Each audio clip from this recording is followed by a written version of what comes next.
Some of you might have noticed that I made a guest appearance on Sonic Dissected a while back, where me, Roger, and Luke discuss about Ian Flynn and the IDW Sonic comics and quite a lot of other stuff.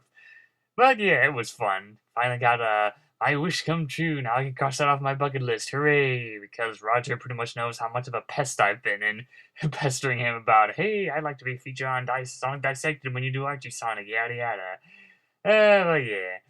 I know Luke was pretty open to the idea. We've been friends for a while doing that Forgotten Media episode and giving chaos theories. Not sure what Roger really thinks of me. And of course, Captain Theory makes a brief appearance and didn't really have any interactions with him. Didn't have any context with him when we were working on this.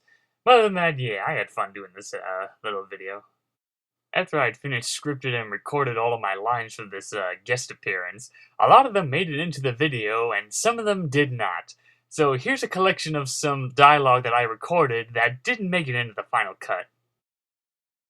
Well, to be fair, they have that plot twist where there are two Robotniks, or at least one that looks like the main baddie, so it does leave some possibilities on which one is real, fake, or if they're both real. Yeah, Sega can act like a selfish brat at times. They have all these characters and elements just waiting to be fully explored or used properly, but they won't let any company helping them have them. And it's never explained why. It's like, I'm the big boss and you can't have this stuff because I said so, Mega Man can be tricky with keeping an ongoing story that doesn't come off as too repetitive or too drastically different. Although Archie Mega Man does try to give most of the Robot Masters their own personalities, it does have some issues in keeping a balance when it comes to making their own stories and doing adaptations of the games.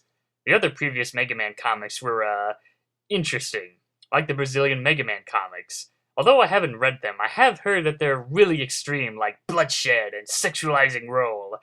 Then there's the short-lived Dreamwave Mega Man comics that focus less on robot fighting and more on Mega Man going through high school.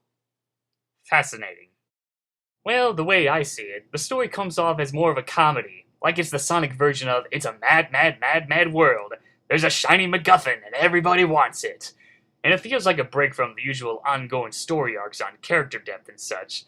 There are some great comedic scenes, like when Omega watches Blaze use her pyrokinesis to fight, and he immediately has the hots for her, just because she destroyed stuff. Well, that was fun. I'd better be heading out now. Those projects I've been stalling for so long aren't gonna finish themselves. By the way, look me up if you ever feel like talking more about Archie Sonic. Well, Ian Flynn did stress this back then that this would be a new universe and all that, despite most of the staff being made up of people who worked on Archie Sonic. It's still hard to tell now if IDW Sonic will be a spiritual successor or not to Archie Sonic. I still have my theory that the comics version of the Resistance will be the next generation of freedom fighters. And hey, if we do end up getting retellings of the adventure games and Sonic Colors or anything else, then I'm up for it. At least it'll be written by a writer who actually knows and cares about the franchise. Unlike those two numbnuts that were picked up from the streets to write a Sonic game, even though they don't even give a damn about the franchise.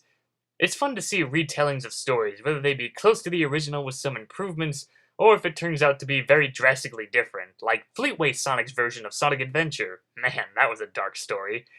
Although I didn't like the whole bit with Sonic leaving the team and then coming back. I know the reason why he's upset, but the way it's structured, his whole coming back thing just happens way too fast. It's like, oh, I'm leaving, goodbye. And then literally in the next issue, he's like, okay, I'm not leaving. I mean, come on, that's the kind of crap you'd see people on DeviantArt doing. Yeah, that can be very annoying when those pesky ads for a new game start showing up. They're already making a one-shot comic for Team Sonic Racing, and knowing how long I've read the Archie Sonic comics, this'll just be another 6-page advertisement for the game that'll end up not being canon to the comic universe. Yeah, I know, Sega's the one who made Sonic, not Archie or IDW or anyone else.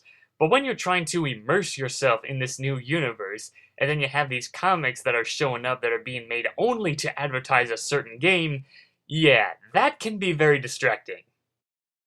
Well, one thing's for sure, this is definitely not made for the classic Sonic purists. They're too distracted with Mania and that official web series that'll go on for like 52 episodes. Archie Sonic fans might enjoy IDW Sonic, but only the ones that are more open-minded. I have seen plenty of fans that are very close-minded about it, just like anyone who joined the Save Archie Sonic group. Trust me, don't go there. well, these first couple of issues take some time to establish their world. It'll be more interesting in future issues. Alright, this file is a collection of random grunts for the ending.